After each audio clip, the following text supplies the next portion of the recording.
Hello, everybody. No, it's not a Raptor Side Chat. It's Shuttle Sunday. I'm so used to saying that. Shuttle Sunday, where we go through the history of the space shuttle missions, which I think is a very important thing to do because this is our opportunity to honour our past, which was in our 20th year now, our 20th anniversary of NSF. Very much what we were covering, only covering as well. It was just mainly the space shuttle program.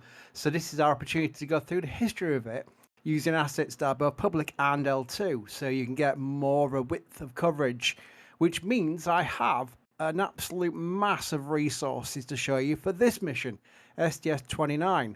Thankfully, I'm not on my own to talk about this special program. I'm with Sawyer. Hello, Sawyer. Hello, Chris. It is a beautiful Sunday for a Shuttle Sunday, and this is going to be a fun one. There's a lot of cool quirks with this particular mission, especially with the numbering. Indeed, yes, we'll be going through a lot of that as well. It is a bit confusing to some people that we do this show live, and then when they watch the recorded version, which we put onto the channel, they're wondering why we're actually answering questions and taking live comments from chat. That's because we do it live on a Sunday at 2 p.m., not every Sunday, but many Sundays at 2 p.m. Central, 3 p.m. Eastern. And it's on Space Coast live right now, which is why you have the opportunity, if you're watching it live, to ask a question. The way you do that is at NASA Space Flight, followed by your question, press return key. It goes into our panel, and we will endeavour to answer the questions that you provide us, because this is history, and it's very important, because I'm going back through it myself, preparing for this show, and I'm finding things that I had not noticed before. And one of the videos in question is something I've desperately wanted to have video on. I didn't realize we had it. And it is video of the RSS, which is a rotating service structure retracting with its special electric cart, which I think is wonderful. We've seen lots of photographs of it, but never this in-depth video of it, which I think is really great. So something to look forward to there. But let's get into the pre-launch photographs.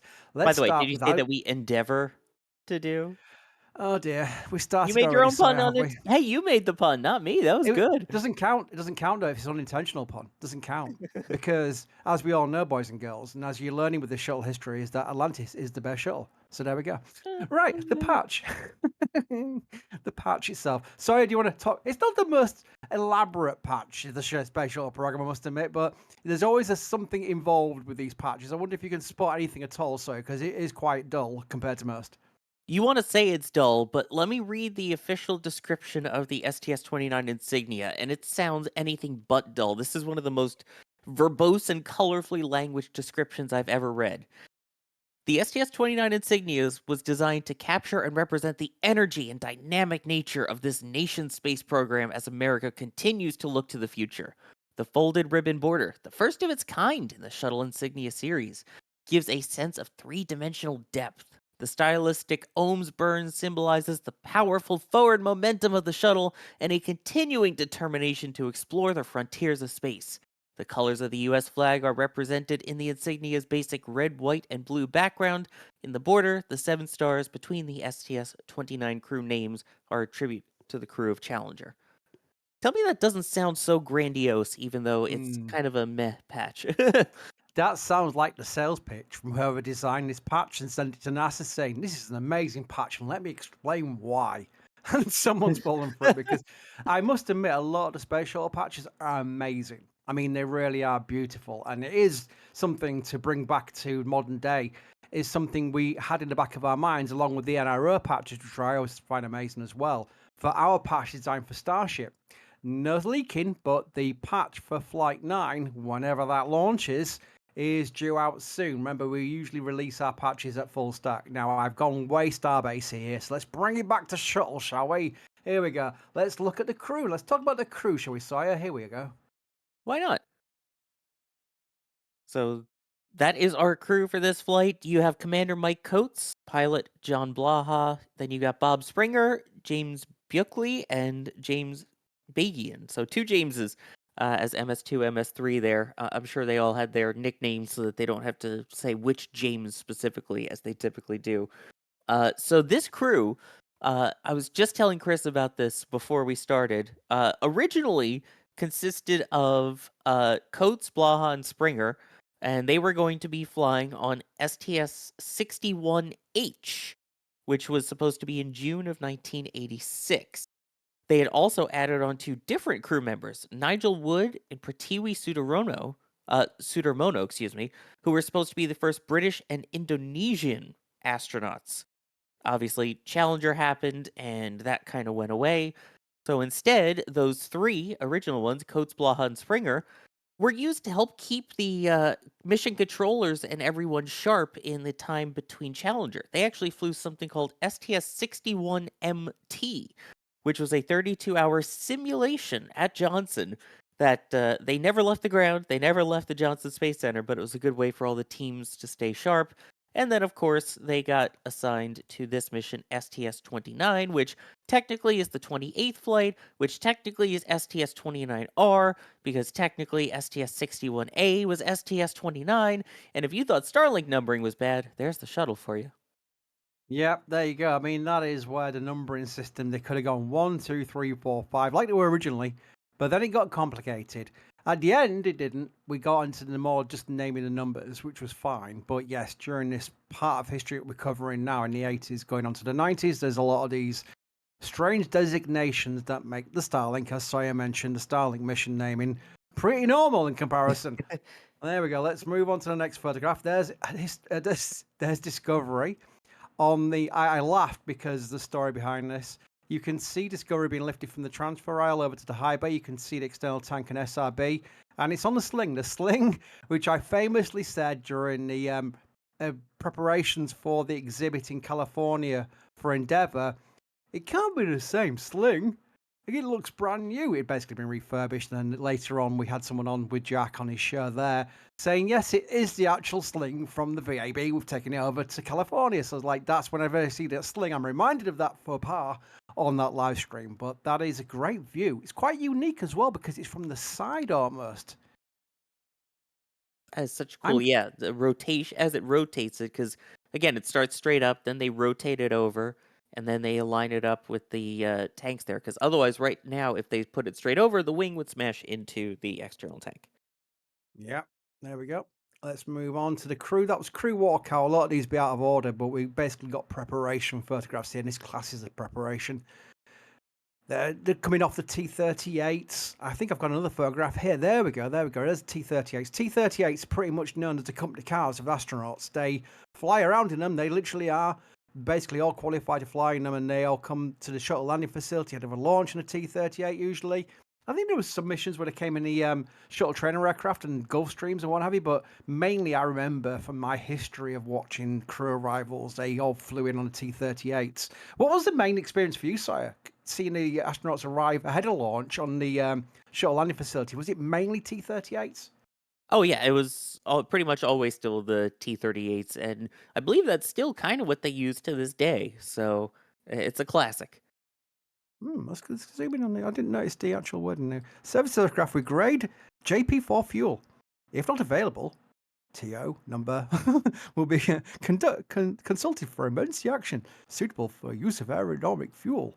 Interesting. Aromatic fuel, huh? Aromatic fuel, yeah. How does it smell then? I guess. There we go. Emergency use. Sorry, I didn't notice this when I was doing it. There's the ejection seats. There we go. Something you wouldn't want on the space shuttle program.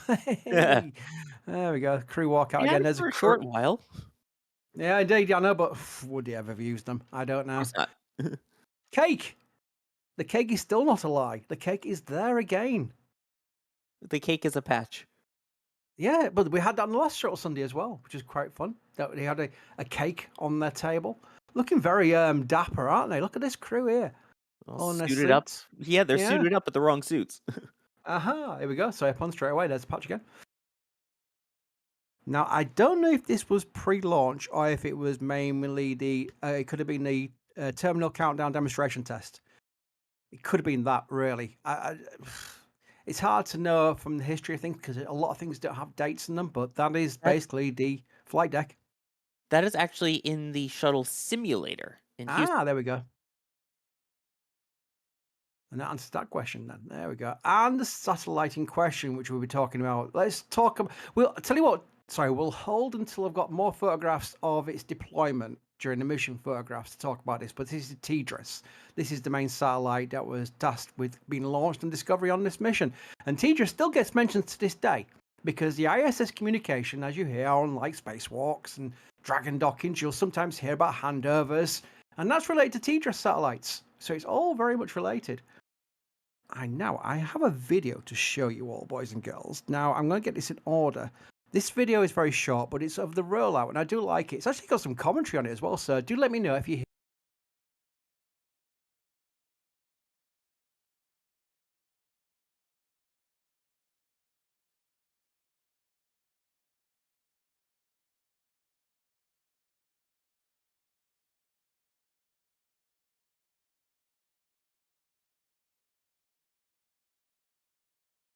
Scheduled July launch. Hmm. Now, maybe it didn't get sound on that because I didn't hear it through my ears. But either way, it was just a lady talking about things it's basically very mundane commentary. But that was a great view, at least, of Discovery rolling out to the pad. And I do believe I have a video to show you next, which I think is more in line before we go to the launch for itself. This video is great. This has no sound, this video, by the way, so don't expect sound on this one. But we can talk over it, sorry, as we're showing it, because this is great. This is the rotating service structure, which was a key thing of 39A and 39B. And it did roll on train tracks with an electric car, as you see here now. This video is quite unique. I'd not seen these views before. These were taken by an engineer. And basically, you can see how it moves away from the fixed service structure and around the orbiter, which is protecting, but also used for payload installation as well. But the tracks, I think you can still see to this day at 39A and maybe 39B. I've never really seen an overhead of 39B, but it definitely still exists in some part of a 39A. And this is where it would roll on. This was basically the history that's still there at 39A if you can consider taking the rotating service structure down. But this is a great bit of kit. This was very important. I don't know if you've got any more insights into the rotating service structure, Sawyer. Well, yeah, the one that you're seeing now, because this launched from 39B, which is you see the live view of 39B on the right side of your screen, and obviously the views from the 1980s on the left. All I could say is from seeing it in person, it was one of the most underwhelming things I've ever seen in the space shuttle program with my own eyes. It is Really? it is the slowest thing. It moves at an ant's pace. It's like an hour or so just to fully retract it away, and it's like, "Oh, see a little shuttle." You wait, "Okay, there's a little more shuttle." Alright, it's almost there. Um, it takes quite a while. It's cool, but it's not like an Atlas or a Vulcan where, yeah, it takes 45 minutes or an hour to get to the pad, but you see the rocket the whole time. This one, it kind of just inches away. It feels like an eternity, but admittedly, once it does get to the reveal, it is very cool. For me, I've always loved it. I've always loved the idea of this very slow reveal of the orbiter. I remember watching it live many times on NASA TV in the final missions, and just the slow pace of it was kind of like made it more of a reveal to me. But I Oh, also found this little yellow cab fascinating as well. We don't know what happened to the yellow cab. Somebody told me it was dumped and left to rust, which I find sacrilege. So yeah. we need to ask everybody in chat to go around, talk to your Florida people to keep a lookout for this yellow cab that may be rusting somewhere in Florida. But yeah, in person is what I mean. Obviously, I still watched it anyway. I still watched it all regardless, but yeah. Yeah, but sorry, I'm still surprised that the slowness of it would detract from how cool this massive metal structure that I had mean, multiple purposes. No, no, no, come on, sorry. We need a ding ding from Kevin Michael Reed on his soundboard because I love the RSS. it is still really cool, and I was still very sad to see it be slowly dismantled at 39A through the course of the early Falcon program. But I mean, the best part is, of course, when you get to see the shuttle at the end, and you also know that you're about 24-ish hours away from launch. Yeah, I'm going to keep playing this. There's a clip I wanted to look for where Discovery's looking up at the moon. Something the orbiter would never achieve, despite For All of Mankind, where the orbiters did go to the moon. No, they were bound to low Earth orbit, and that's all they could do. Let's go to the next set of photographs, which would be the launch photographs. Here we go.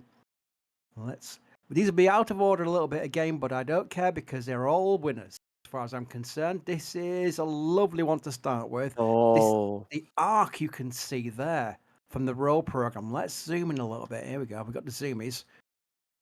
I mean, the angle there is just we see it every time, don't we, Sawyer? But not often do the photographs have this kind of range from a large distance away to really emphasize just the arc that they take.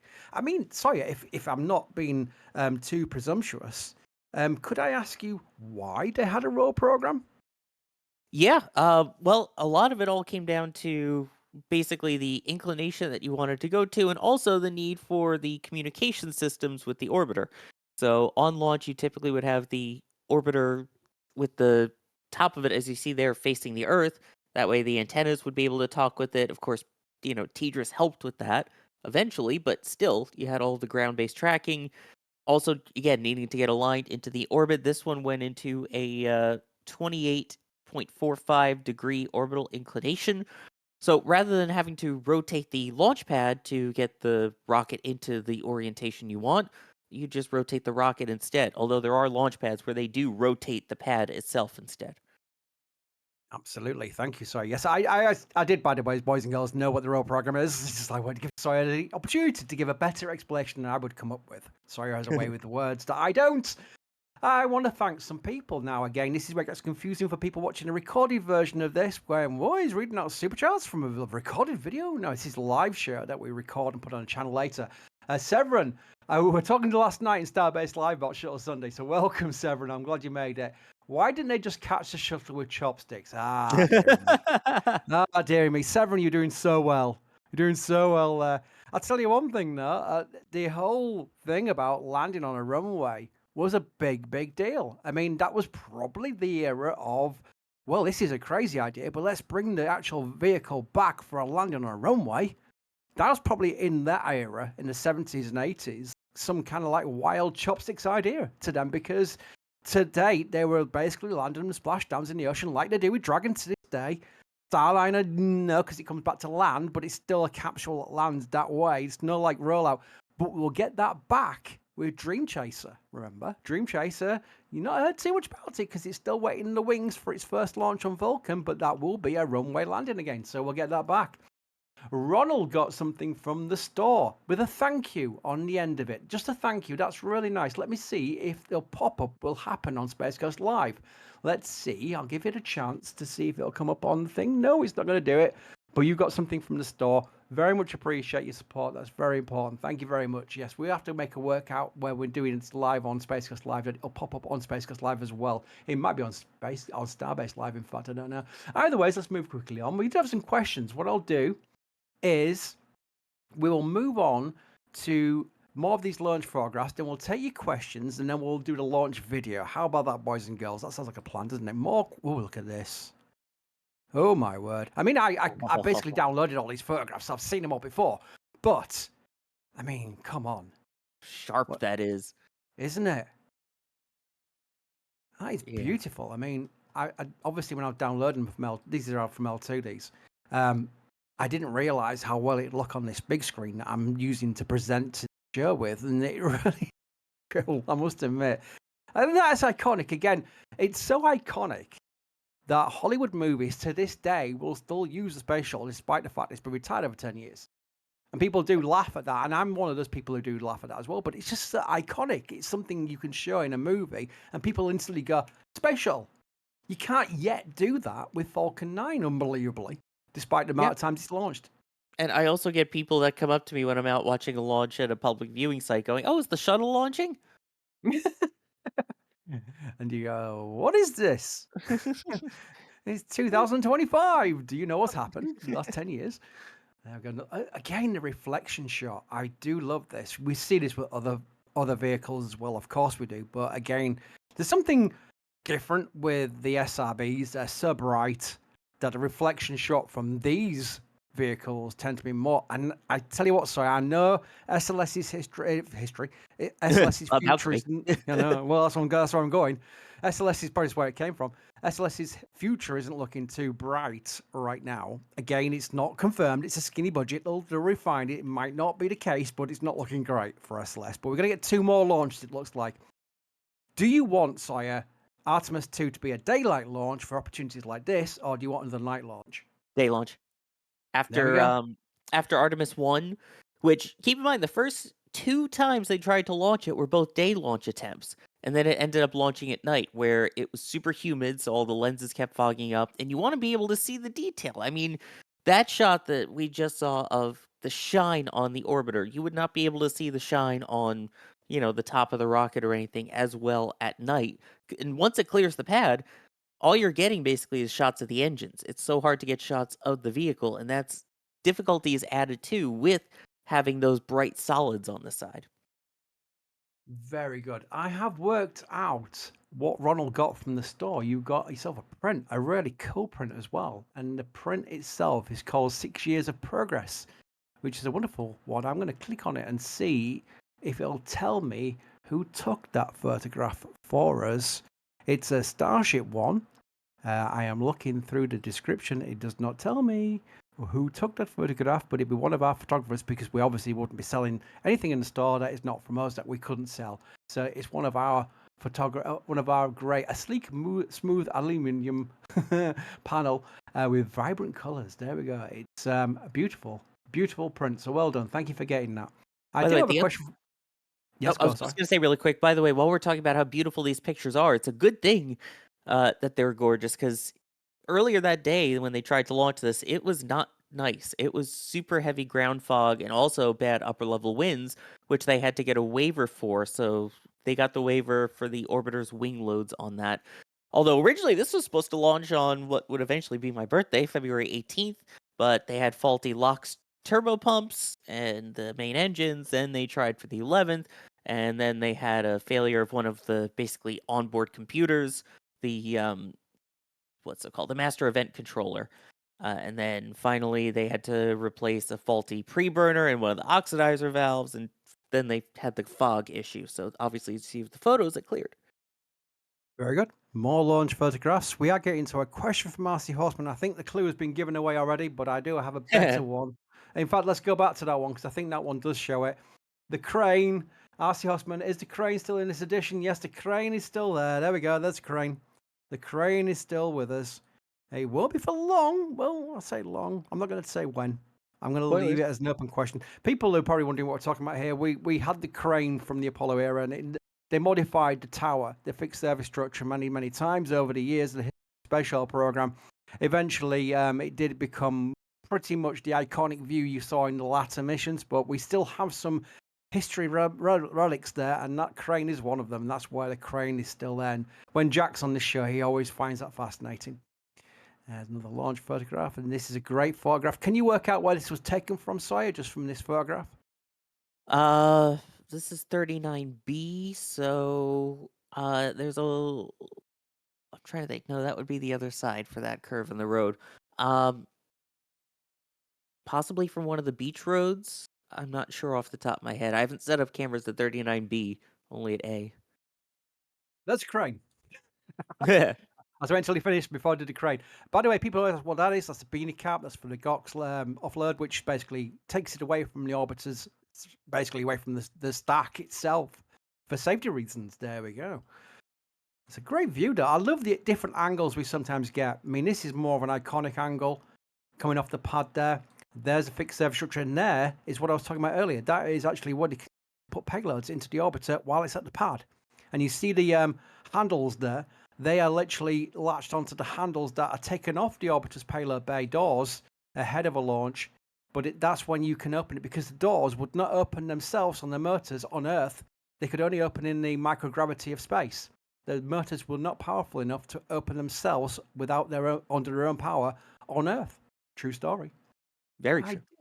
I do have a reference to who took that photograph that Ronald got from the store. It was from Max Evans. So thank you, Lord of Random, for mentioning that. Yeah, Max Evans is an amazing photographer, so I'm not surprised at all. More launch photographs. Again, we got so many. This is from Mission Control in Houston. Probably the flight director on what they call the FCR, which is a flight control room at the Mission Control Center in Houston. People usually use default to MCC, but they were actually called Flight Control Room, FCR. And they had a mirror in the background, which was a mission evaluation room. That's a mouthful. And lots of people involved with these shuttle launches. So it's great to give them a little view there. There we go. That person you will recognize from STS-51L, by the way, from Challenger. So it's always nice to see some faces you recognise during that event that we're still continuing to work on afterwards, because a lot of people, I'm sure, may have not felt like working on, but he did. There we go. And that's a great view of the old style mission control room, which is, or flight control room, I should say, with the old screens, all been decked out and changed several times since. And one last photograph there of Discovery launching. Let's go back to... We'll leave that on while we take some questions. Here we go. Put these questions on. Severin asks, hear me out. Why didn't they just upgrade Enterprise rather than spend a bunch of money building Endeavour from scratch? I think that's one for you, Sire. It was actually cheaper to build a new one, it turns out. They had considered, basically, once they did all the Enterprise tests early on, of, you know what, we will just upgrade it and put all the engines and everything on it and redo all the tiles and it'll be better. And they realized, no, it won't. So they actually took one of the structural test articles, which would be OV-99, and that became Space Shuttle Challenger. So it was the same deal here. They realized that they could do all the testing and everything with Enterprise, but in terms of actually getting a new orbiter on the pad, it was surprisingly cheaper and easier to build a new one from scratch than it was to refit Enterprise. Very good. I'm going to test your shuttle, because I always say this, Sawyer knows more about shuttle than I do, and I love shuttle. So you're probably thinking, well, that means Sawyer knows a lot. Sawyer does know a lot, but I'm going to test Sawyer here. I think this is going to be a tough one for you. Uh-oh. What if several again? What is the shortest turnaround time between orbiters, and what about between launches? I mean, this would probably have to be one of the launches in 1985, would be my guess, because that they had 11 launches that year. You also had one of the orbiter, I think it was Discovery, out of commission for a while, so you were only rotating through Columbia, Challenger, and Atlantis at the time. I would have to look up exactly which one it was, but I'm pretty sure the shortest turnaround time was around 2 to 3 months. I think it was Columbia, but I'm not sure off the top of my head. Awesome. There are a few opportunities you'll see during the history of the space shuttle program where you'll see two orbiters out on the crawler transporters, which is why they had two out at the same time. And there's a famous photograph that we'll be coming to, I think, in the future, where we see both two orbiters. I think it was Columbia or Atlantis at the same time, outside the VAB, basically swapping roles. It was like really, it looks like they're about to drag race the crawler transporters. It's a beautiful photograph. Elisar, one of our team, asks, do you think Falcon 9 booster will break Discovery's 39 flight record? Right, I'm going to assume you mean one of the Falcon 9s with the missions it's racked up. 39. So, do you think Falcon 9 will get to 39 reuses? Yes, I absolutely do. I think Wow. they can get a flight to 40. It may take a little bit, but I would not be surprised if we see one of them hit 40 flights and we see Discovery's record broken. I kind of hope they do. For me, I've had that question before in Starbase Live, and I've thought, well, I think technically it's possible. Will they actually be going that far with Falcon? I know they've got history of contracts to come yet, which will cover many, many multiple years to come. But when we start talking about those booster ages, I'd be thinking, well, maybe they'll still reuse them for Starlinks at that age, because some of the other missions that were dedicated to Falcon 9 may require one of the younger boosters. And they won't need to do Starlink launches because they'll have Starship operational by then, he says, with the fingers crossed. So I'm wondering if they'll... I think technically they can, but I wonder if we'll ever actually see it. Because I think Starship is such a game changer that it's probably cheaper to launch Starlinks on Starship than it is to launch far less on Falcon 9, unbelievably. Yep. And by the way, I did a quick search. It was the 1985 era. It was STS-51J and STS-61B, which launched 54 days apart on, guess which orbiter, Chris? Atlantis. Yep. Yeah, best shuttle. That's why. Sayed asks, what exactly was recovering the Hydrolox tank abandoned? Or why exactly was recovering the Hydrolox tank abandoned, even though it's doable? So we're talking about reuse of the external tank? Let me see. Why was the Hydrolox tank abandoned? Oh, probably why did they ditch the external tank and burn it up rather than try and make it reusable? Yeah. Um, I guess it comes down to cost in the end. It was cheaper and more efficient to be able to churn out the new ones and spray on the foam, the Sophie, and then mount it. Whereas with the solid rocket boosters on the side, the crazy thing to think about with these SRBs is that they were basically Frankenstein together. So they're not one long stick. They're a bunch of segments, 4 segments that are stacked together. You've got the skirt as well. You've got the cone at the top there.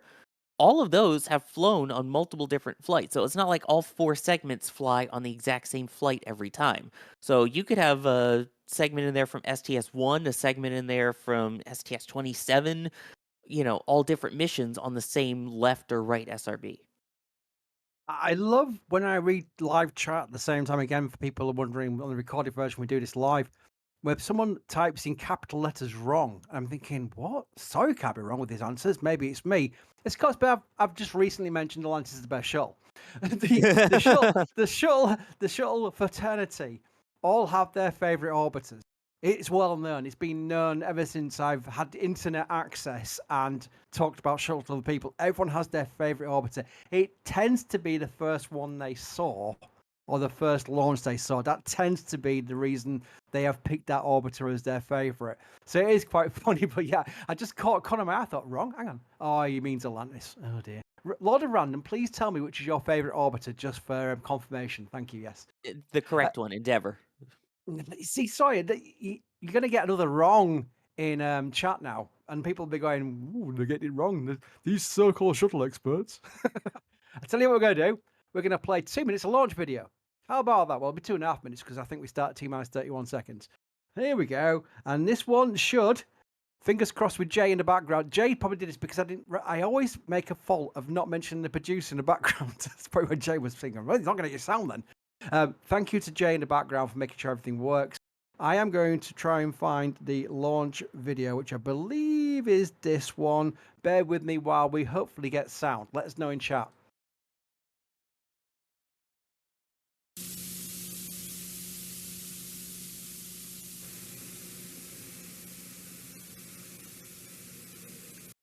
You know what? I'm not going to show that one because that looked way too short. So what I'm going to do is I'm going to show the flight crew highlights, which show the actual launch itself, which is a much better video anyway. So bear with me as we show some of the launch with the crew talking. How about that? Here we go. That's even better. There's a Discovery sitting on the launch pad. We hope to see that quite frequently in the next few years. We had a hard time getting Jim Bergin to wear a coat and tie, and our last chance was launch morning, so we all got dressed up, and he finally agreed to do that. So we wore coats and ties. Here we are in the suit room, getting those launch and entry suits on. If they look uncomfortable, that's because they are.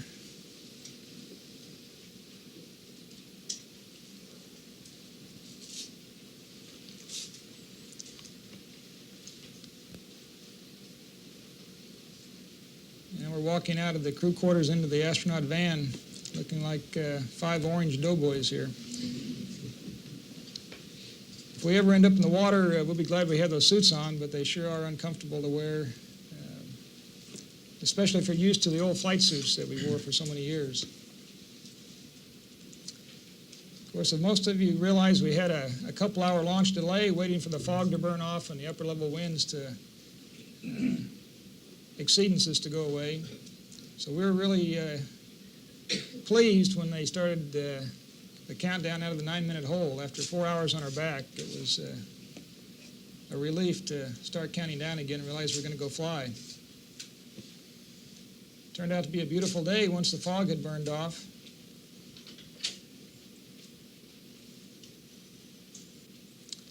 One of the things we did during this flight was activate a camera to record any debris striking the windows during the first couple minutes while the solid rocket boosters are firing. The camera was on John's side over there, and we got down to 10 seconds before liftoff, and all 5 of us in unison said, "Get the camera, John." Wouldn't let him forget that. And of course, after 2 minutes, the solid rocket boosters come off, and that's always a good feeling. Now here we have a shot of the Indian Ocean, the southern tip of India with the island of Sri Lanka. Used to be a salon called Salon down there. I think that's a beautiful shot. Once we got past the launch and fully into the orbit phase, we started reconfiguring the cockpit to try and get things ready for the IUS deploy. I think one of the more difficult things about this particular mission is the post-insertion timeline and getting ready for the deploy operations. You've got to configure from your launch configuration, reconfigure the entire orbiter for the deploy operations, for the on-orbit operations. We facilitated this to some extent as soon as we got on orbit by going ahead, getting out of the launch entry suits and getting into our more comfortable on-orbit clothing, which you can see varied somewhat, getting ready for the TDRS and IUS deploy. Once we got everything started, 6 hours and 12 minutes into the mission, we went ahead and deployed the IUS TDRS. It was a successful deploy. We had hearts almost stopped about 2 minutes before deploy. We got a series of anomalies and warnings that looked like everything had failed. And it turns out it was just a data drop on the communication link between the IUS and the orbiter. We got a quick go for the deploy from the ground when they saw that their telemetry was all right. So we proceeded with the deploy and got it off on time. We were very delighted shortly thereafter. Had the two burns that it took to get the IUS up to its geosynchronous orbit. And we found out that those two burns went on schedule and as programmed. The TDRS was put into its initial orbit. I think it initially had a 40 foot per second underspeed as far as getting to its geosynchronous altitude. But as it turns out, that was not all bad. It was a slight underburn, and it was on the right side of things as the orbital mechanics of it go, and was actually starting to drift already toward its park orbit. Right after we got done with the TDRS deploy, I had to get into an experiment activation. This is the protein crystal growth experiment. Fascinating experiment because it's one of the things we've learned to do in the microgravity environment of space is to be able to grow crystals, in this case protein crystals, that are used in a variety of applications in pharmacology. From our standpoint on the orbiter, our biggest job after activating the experiment, going ahead and mixing the ingredients, the precipitates that would help to form the crystals, was to do some photography of it. We did an activation photography to capture what the experiment looked like as we started up. The meal that we had on board the shuttle on this particular flight. We wanted a shot of the sleeping bags. You can see I'm getting into one sleeping bag and Jim Buckley's getting into the other. He's more or less heads down and I'm somewhat heads up here. You can obviously sleep any way you want up there. You don't need to sleep in a sleeping bag. I like it because it keeps the temperature pretty constant. It keeps you from floating off and bumping into things in the middle of the night. And I found that very comfortable just to put a sleeping bag up against the lockers and gave me a little bit of stability.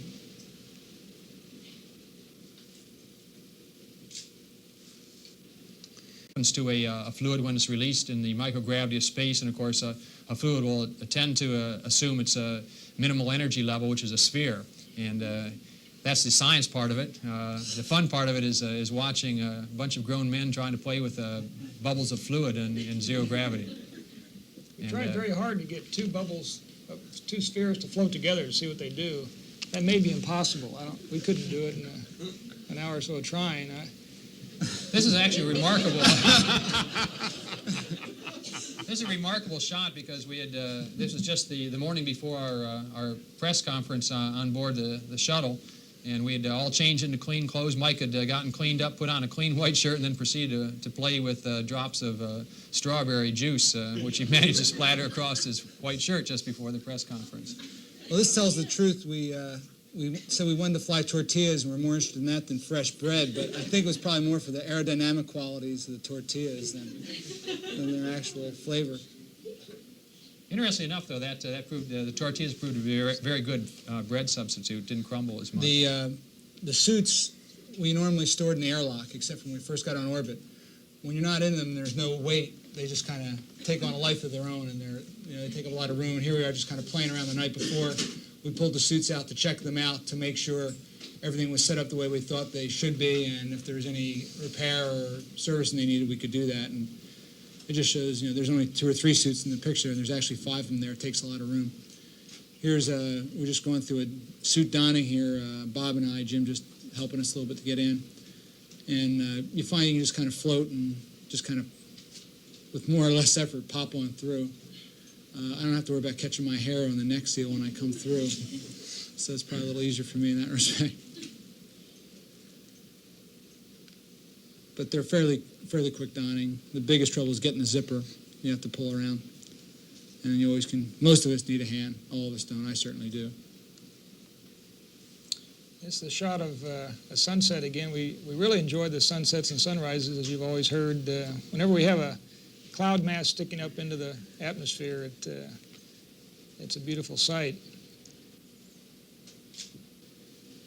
This is a shot during reentry taken from Vandenberg Air Force Base. They tell us this is about 150,000 feet up, so that's quite a camera they've got down there. Here we are coming down the outer glide slope, getting ready to land on the runway, Edwards 22.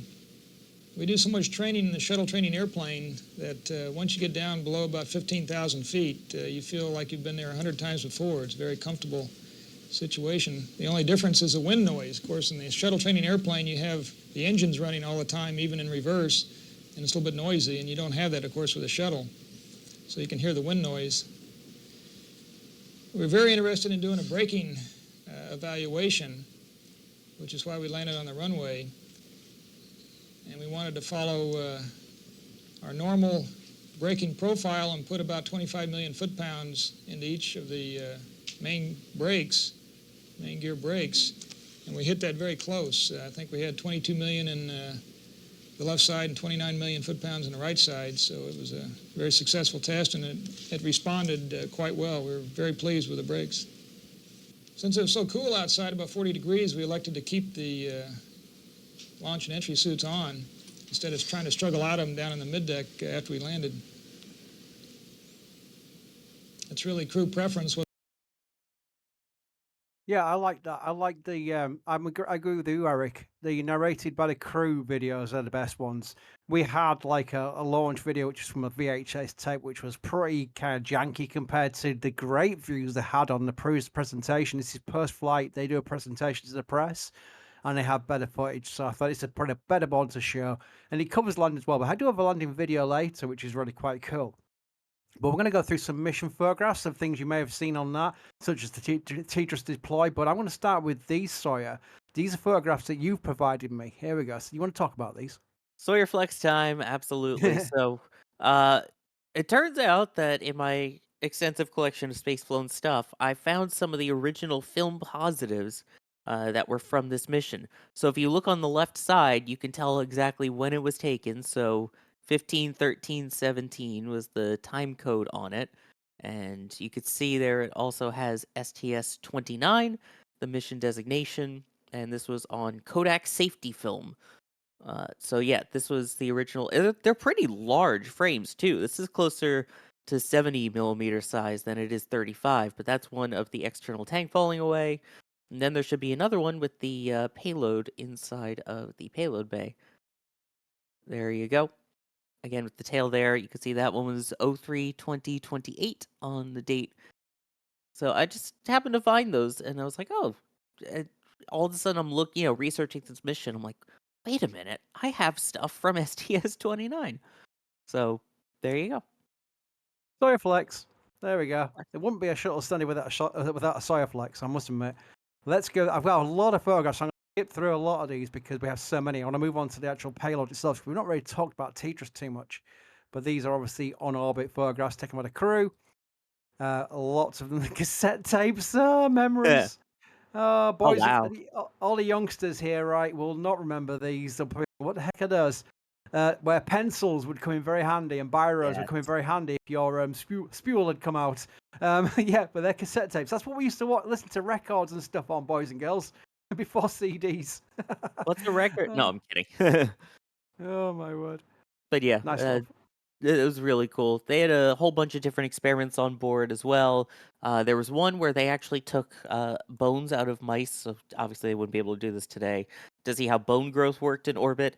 There was one where it was meant as a way to test the potential for a future space station and the cooling loops on it. And the acronym for that one absolutely drives me up the wall because it is called where is it? Where is it? Where is it? There we go. The Space Station Heat Pipe Advanced Radiator Element. So SPIRE, but they called it share. Can you read that hat, Sawyer? It's NASA Little something. Little Little George? League. Oh, Little League. Oh, there you go. Baseball reference. Yep. Cool. I'd seen Also, that, but again. there was another IMAX camera on this as well.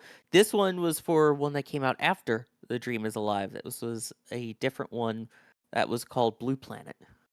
There we go. And you can see here, this is before the glass cockpit upgrade. This is Oh, still yeah. the old flight deck, yeah. We will look forward to the upcoming missions where they change the orbiter and modify them into the glass cockpit. And it really does make it look more modern. And I will say to this day, even though it's lots of flicks and switches and what have you still, I think it still looks very sci-fi to me, the glass cockpit. Here we go. Look at this.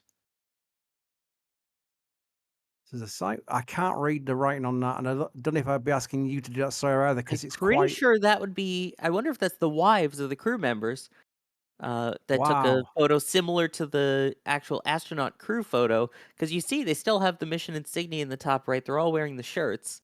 I wonder if that is the wives doing a mock photo of the crew photo. That's incredible. That really is cool.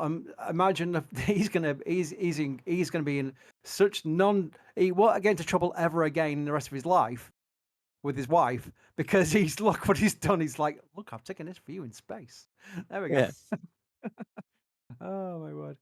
More photographs. We'll get to satellite shortly. There we go. TDRS. Let's talk about TDRS, shall we, Sawyer? TDRS. What does it do? The Tracking Data Relay Satellite System. Basically, it was the early version of Starlink, except instead of being low in Earth orbit, it was in a geosynchronous orbit. So basically, it stayed stationary because it orbits the same speed that the Earth rotates. This was their way of getting communications when there were no ground stations. So obviously, there were a lot of communication blackout periods in the early shuttle missions as they went between different ground tracking stations. So this was a way to kind of avoid that. This was the fourth of 4 at the time for the TDRS network. One of them was supposed to launch on the STS-51L Challenger mission, but unfortunately did not make it into orbit. So this was the final one for the early version of TDRS. Of course, it's been upgraded. These were used for some of the early missions, the early Landsats, Ulysses, and my favorite is them talking about the upcoming missions that it might be used for future shuttle flights, including the upcoming Hubble Space Telescope. Wow. I mean, it's incredible because you do read back on the documentation related to these older missions, and then you start seeing things that, oh, that happened, that did happen, that did happen, that didn't happen.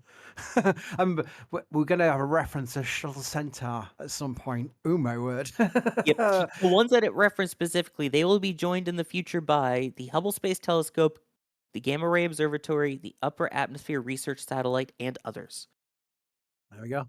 Great photograph of Perth separation. This is different to what it was during the latter missions because they would purposely do a flip over and take detailed photography of the external tank after separation.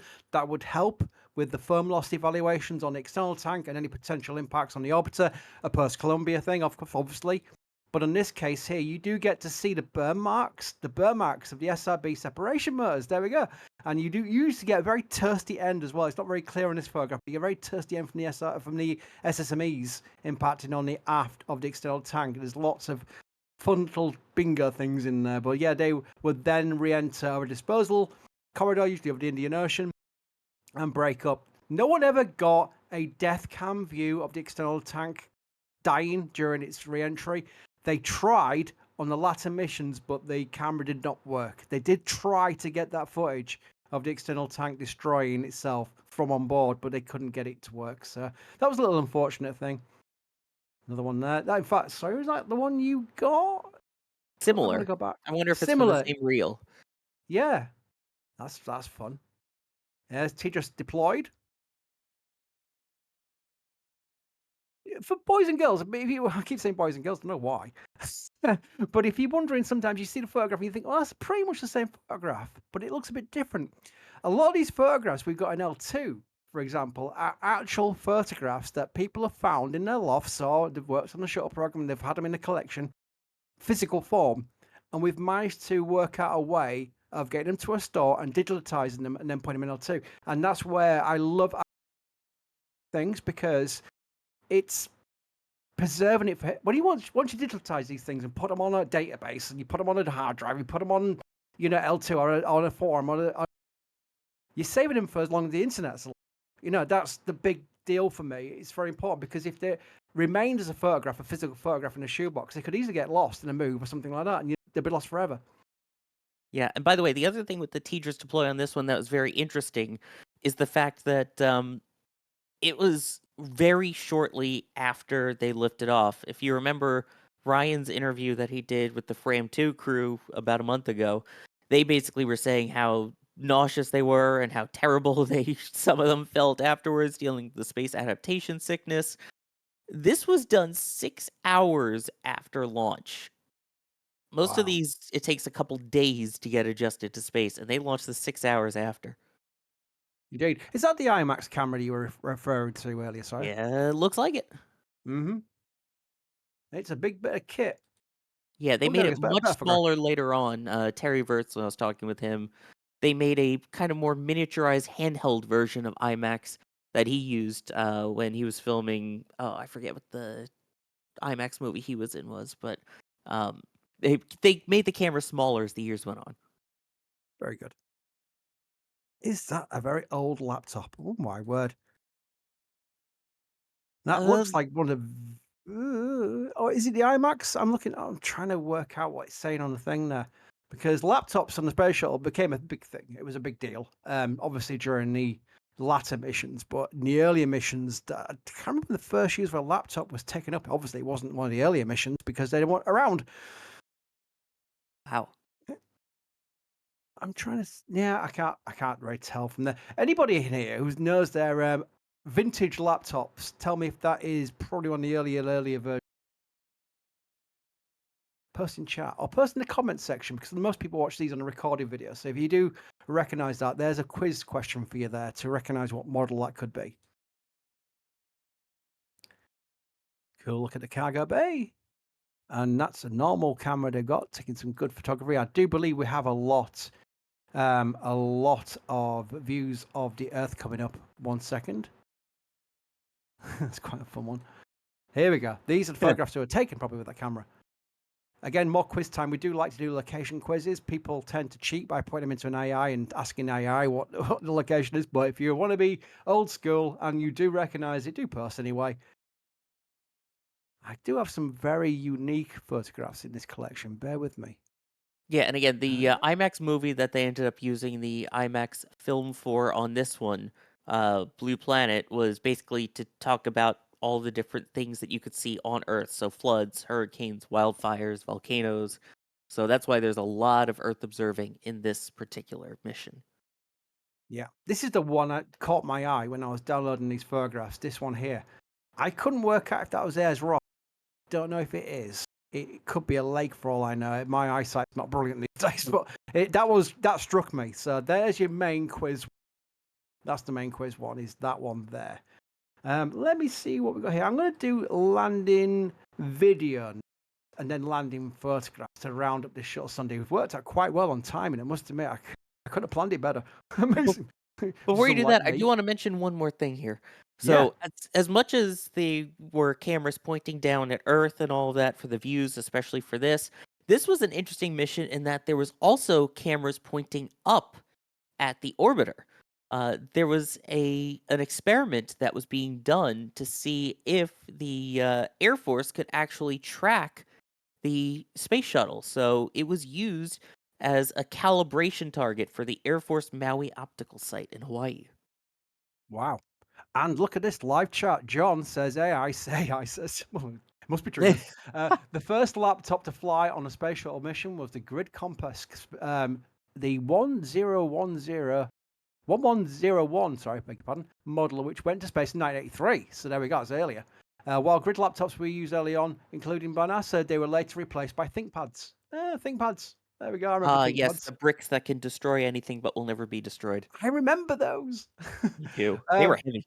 Lords has got something to store, and Jay's promising this will come up on display. So we're going to click on it, and I'll read out the message if it does display it. Yes, it does. It's working. I think, Jay. Got a patch. I already own this patch, but I must have more. Yeah. Lords, amazing. Again, the patch is that definitely is on its last legs as far as quantity. I'm thinking they're down to 10s. A lot of the patches are down to either sold out or down to 10s. We can't get any more in. So please keep that in mind. We bring Flight 9's patch out that they are. We get a bulk order in, and that's what we're stuck with. That sounds terrible, doesn't it? That's what we've got in stock, and we goes into a warehouse in Texas and then gets shipped out to destinations once it arrives. It's pre-ordered to start with, and then get shipped out, but we can't then get more in if we sell out. It doesn't work that way. You'd have to get another bulk order in, and that'd be too many to get, and you won't work out economically, would it? Boys and girls, I see boys and girls again. I can't help myself. There we go. I'm going to show a landing video so I don't ramble too much. Here we go. Landing video. This is a good one, by the way, so you'll enjoy this.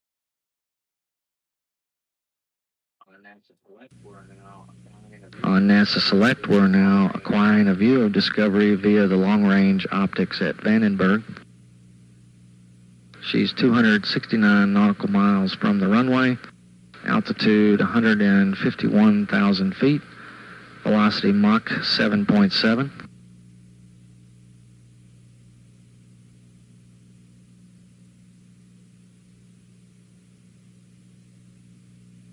Discovery, take TechN. Roger, take TechN. Discovery passing through Mach 5, altitude 116,000 feet, descending 303 feet per second. Velocity 2,000 feet per second. Now inside Mach 2, altitude 74,000 feet, descending at a rate of 160 feet per second, about 45 nautical miles out. Discovery, we see you on energy approaching the hack. You look fabulous. Discovery, Roger. Discovery, take your data to nav. And the viewers at Edwards Air Force Base have just heard the double sonic booms as Discovery passes over, approaching the heading alignment circle.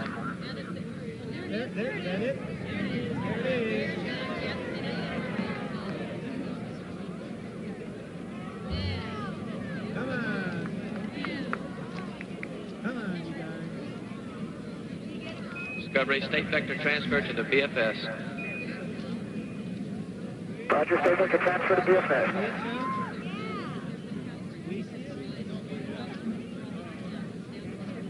Discovery rolling left as Commander Coates brings the vehicle. Use the weather, light winds. Commander Coates bringing the vehicle around the heading alignment circle. Range about 12 nautical miles, velocity 0.7 Mach, altitude 21,000 feet, descending rate of 230 feet per second.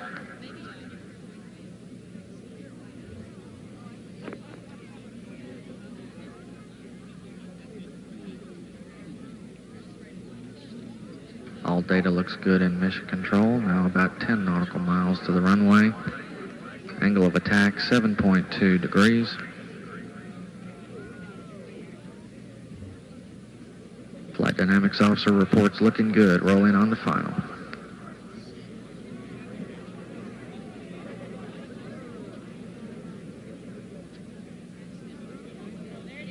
Now processing the microwave landing system data. Altitude 12,000 feet.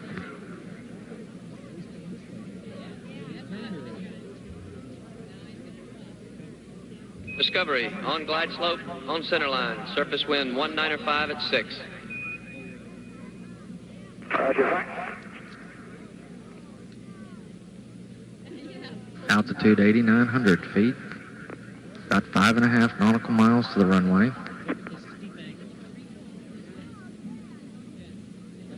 One minute to touchdown. Discovery should land about 2,800 feet past the runway threshold at a speed of 185 knots. Now at 4,300 feet.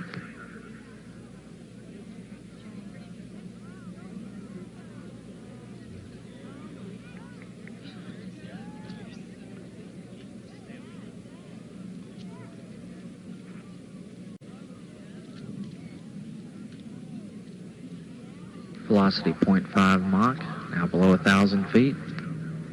20 seconds to touchdown.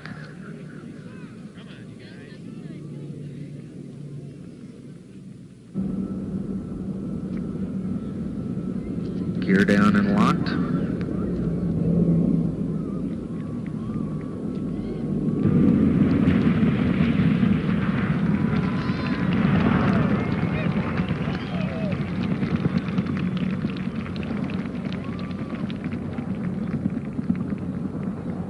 Nose gear touchdown.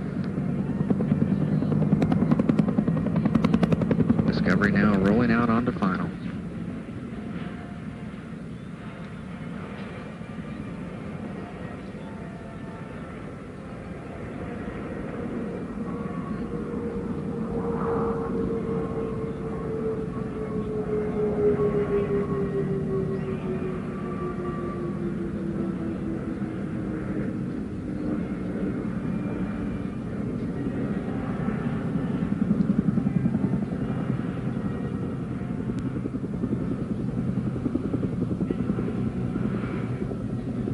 Houston Discovery, we'll stop. Well done, Discovery. That's one to be proud of. We felt like we rode through the whole mission with you. There we go. I told you it was a good video. That's one of the longer ones where you see everything onwards. Cool that we had a view provided a long range arrival of a shuttle. We did live. This is shown live on SpaceX Live. People may have freaked out. The shuttle's returned. It's back. And we need some slow motion replays now to round off this live stream of shuttles triumphant return from space. many years after we retired. Gotta love the fact that they started playing the national anthem as soon as the main gear finished touching down. Yeah, it's like, whoa, I'm glad that worked out for you to round up the band. I do have some photographs as well. I'm going to take some final questions while I show these photographs. One I know for a fact I can answer is from Severin again, who asked if they put a bunch of passenger seats in the payload bay of the shuttle for a very expensive but fast Earth-to-Earth transport, would you have bought a ticket? Yes, I would, but also there is a PDF, and I'll bring on next Space Shuttle Sunday, a PDF of a planning document where they did have the Moonraker style crew compartment in the cargo bay of the orbiter. I think they were talking to like 50 passengers, which they could utilize on that. It never became a thing, obviously, as you all know, because the history of it will tell you it never became a thing. But it was an official NASA PDF that they discussed the potential of having crew transport in the cargo bay of an orbiter. Very much like Moonraker, and I think there was a very silly film called Geostorm where they had the shuttles launching left, right, and center from involving having the payload bay as a passenger transport. So yeah, that was a thing. Yes, I would have flown on it. There we go. Would you have, Sawyer? Would you have flown a passenger shuttle flight? I mean, as the orbiter currently stands, it was unpressurized, so no. Honestly, probably not with shuttle. I would with Falcon now, but I would not have probably flown on shuttle. Yeah, it's true. It's true. I mean, I never get the same nerves on a Falcon 9 crew launch shuttle. I don't know why that is, because there's no the risk is not taken away. The risk is still there, but the nerves on a shuttle launch, probably because you just studied it so much, you knew what could go wrong. Just had you at the back of your mind all the time.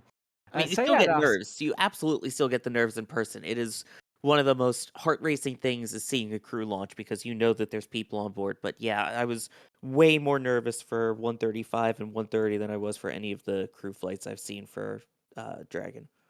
Yeah, absolutely. Sad asks, if the drag chute usually deployed after touchdown failed to deploy, would the runway have been long enough for the shuttle to come to a safe stop? So we're talking about rollout left. I do believe that would have been okay, Sawyer. Back me up on this one. I think the reason for the drag chute was it reduced the amount of braking they had to do, which was never a great thing if you do hard braking on a shuttle orbiter. But it would have had a rollout capability in the event of a loss of a drag chute as a contingency, correct? Exactly right. Yeah, the main thing was to try and prevent overheating on the brakes and destroying all of the tires and the systems that would then require extra work on the wheels and all of that afterwards. But yeah, the runways were the shortest ones were 15,000 feet in length, so they were fine. There we go. And there's a lovely photograph to end on with the crew egressed from Discovery on the landing site, ready to be ferried back to Houston, which is where they're all pretty much based, as they still are to this day. The astronauts, it's a Houston place for them. That's where they train and that's where they live. So thank you for everybody for joining us in the Shuttle Sunday. That is the latest one out of the way. There's still many, many more to go. We're not even close to halfway. So we'll keep you up to date on when the next Shuttle Sunday is. But I want to thank Jay in the background for making things work, because if it was left to me, it'd be a complete nightmare of a show because I'm technically inept. And thank you also to Sawyer for your great knowledge. Thank Always great to be here. I love doing these Shuttle Sundays. I mean, this is a blast for me to go back through history, and I love Shuttle, so I'm happy to share it. Indeed. And let's put up the title screen that Brady put for us. Brady does these great thumbnails for us, which again, I won't be able to round the show up this latest Shuttle Sunday. But until next time, thanks for joining us. And I will say for now, goodbye. Thanks, Jay.